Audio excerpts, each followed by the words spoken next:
Islamist radicalisation एक असलियत है जिसको यहां कोई मानने को तैयार नहीं है। प्रेम शुक्ला जी, देखिए यही सबसे बड़ा संकट है।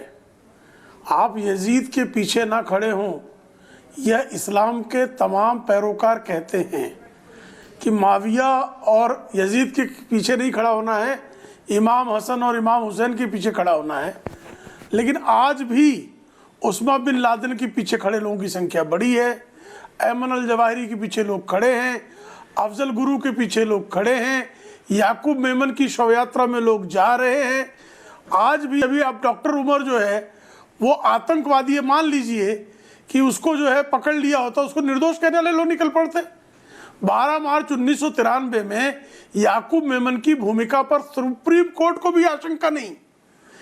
इस देश की कार्यपालिका, इस देश की न्यायपालिका, सब ने कहा कि याकूब मेमन जो है वो आतंकवादी, उसको फांसी की सजा दी जानी चाहिए।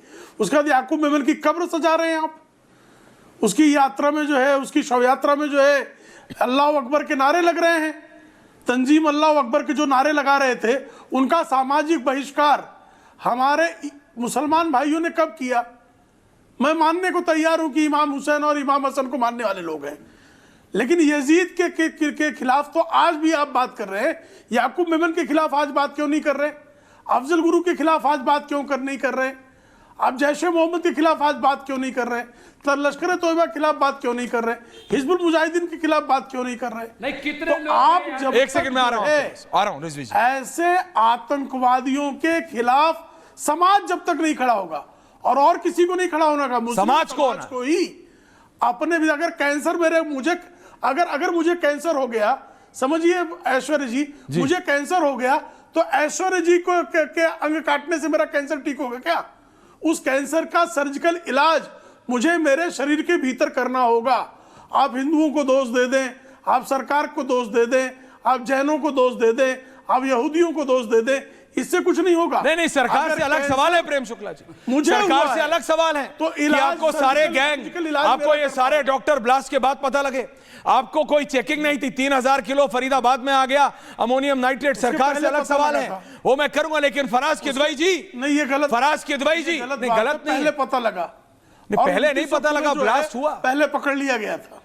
सर जम्मू कश्मीर की पुलिस 3 दिन तक, आपको पता है जम्मू कश्मीर, प्रेम शुक्ला जी, जम्मू कश्मीर की पुलिस 3 दिन तक ये पता लगाती रही कि ये जम्मू कश्मीर के एक अखबार में खबर छप कैसे गई।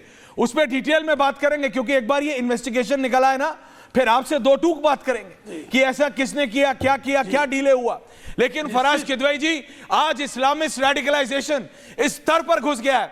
रोहित और जवाद जी, आ रहा हूं, आज आपको समझना पड़ेगा ये हाई स्किल्ड इंडिविजुअल्स में घुस गया है।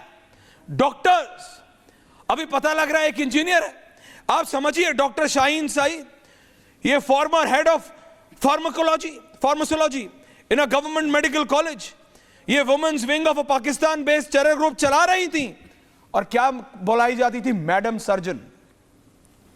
मुजम्मिल शकील एमबीबीएस डॉक्टर है, लेक्चरर था ये अल फलाह यूनिवर्सिटी में। इसने 2900 किलो एक्सप्लोसिव, एक AK-47 एम्यूनेशन फरीदाबाद में किराए के घर में रखा हुआ था। कौन? MBBS doctor. उमर मोहम्मद, एक और एमबीबीएस डॉक्टर, ये वो है जिसने गाड़ी, वो बम से लदी, एक्सप्लोसिव से लदी हुई गाड़ी को लाल किले के पास लेके गया जब उसका ये सारा मॉड्यूल ब्लास्ट हो गया। ये मैं सिर्फ इसलिए बता रहा हूं कि आज वो बोलने से नहीं होगा कि इनको एक्सपोजर देना है, इनको पढ़ाई लिखाई की तरफ लाना है, इनको इनके नेताओं ने, इनको सरपरस्तों ने इनको एक्सपोजर से दूर रखा है। They had the maximum exposure. उसके बाद भी क्योंकि Islamist radicalisation is a reality की बात की, फराज साहब, इज अ रियलिटी।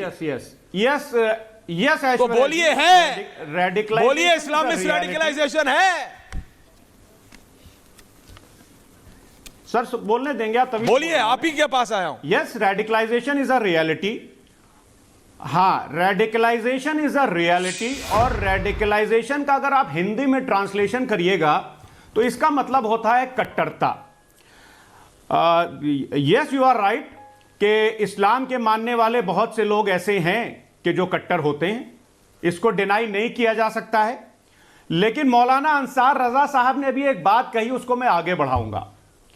देखिए, इस्लाम में मैं तो किसी की बात नहीं करूंगा, ना मौलाना अंसार रजा की साहब की बात करूंगा, ना किसी की। मेरे हाथ में ये कुरान है, मैं इसकी बात करूंगा। कुरान में एक सूरह मैदा है, पेज नंबर 218, आयत नंबर 32। इसमें लिखा है, दो that whosoever kills a person, it shall be as if he had killed all mankind, and whose bring life to one, it shall be as if he had brought life to all। तो मैं तो being a मुस्लिम, जो कुरान में लिखा है सूरह मैदा में, मैं वो मानूंगा कि अगर आपने एक निर्दोष की हत्या की तो पूरी कायनात की आपने हत्या कर दी। तो ये जो डॉक्टर हैं, ये जो काम कर रहे हैं, आप इनको रेडिकलाइज्ड बोलिए, इनको इस्लामिक रेडिकलाइज्ड बोलिए, इनको जो नाम देना हो दे दीजिए। आप जो कहेंगे मैं आपके साथ खड़ा हूं, क्योंकि कुरान में भी ये लिखा है और रामचरितमानस मैंने कभी नहीं कहा कि परहित सरिस धर्म नहीं भाई, पर पीड़ा सम नहीं अधमाई। किसी भी मजहब में, सुनिए ऐश्वर्या जी, किसी भी मजहब, कोई मजहब नहीं कहता, लेकिन ये मजहब को तोड़ मरोड़ के इंटरप्रेट कर रहे हैं। मैंने कभी नहीं कहा कि आपस में बैर करना कोई मजहब सिखाता है, एक दूसरे को बम से उड़ा देना कोई मजहब सिखाता है, कभी नहीं सिखा सकता। लेकिन फराज साहब, आज आप ये बच के इस्लामिस्ट रेडिकलाइजेशन इधर एक असलियत है, अगर आप ये नहीं बोलेंगे, आप सिर्फ एक इस्लामिक स्कॉलर नहीं, आप एक राजनेता हैं। आपकी जिम्मेदारी है, आपके कंधों पे जिम्मेदारी है एक समाज की, क्योंकि आपकी पार्टी मुस्लिम यादव पार्टी है। आप उनकी राजनीति करते हैं, आप कहते हैं आप उनके खैरखो हैं, आप कहते हैं कि आप उनके झंडे बरदार हैं, आप कहते हैं नहीं करने से कुछ नहीं होगा, असलियत नहीं छुपेगी। अगर बीजेपी आज बोले कि वो मुसलमानों की रहनुमाई करती है, तो क्या मैं उनको बात मान लूंगा? नहीं ना, क्योंकि वो आप करते हैं। आप कहते हैं कि बीजेपी मुसलमानों के खिलाफ है, आप उन्हें सही दिशा और दशा दिखाते हैं। नहीं तो आप दिखाइए। हमारी अगर आप आज धर्म के पीछे छुप के, दिखा रहा हूं सर, अगर आज नहीं, मैंने आपको बोलने दिया, देखिए दोबारा आ रहा हूं, तो दीजिए ना, अभी तक दो लोग बोले नहीं है, इतना मैंने प्रेम जी को मौका नहीं दिया जितना आपको दिया अभी तक।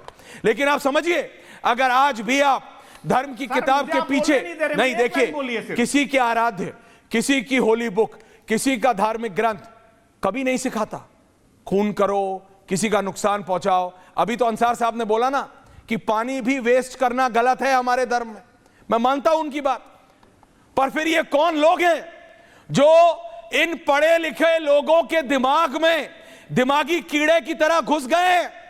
ये सक्सेसफुल कैसे हुए? ये आपका फेलियर है ऐश्वर्या जी, ये अंसार रजा का फेलियर है। बोलना चाहूंगा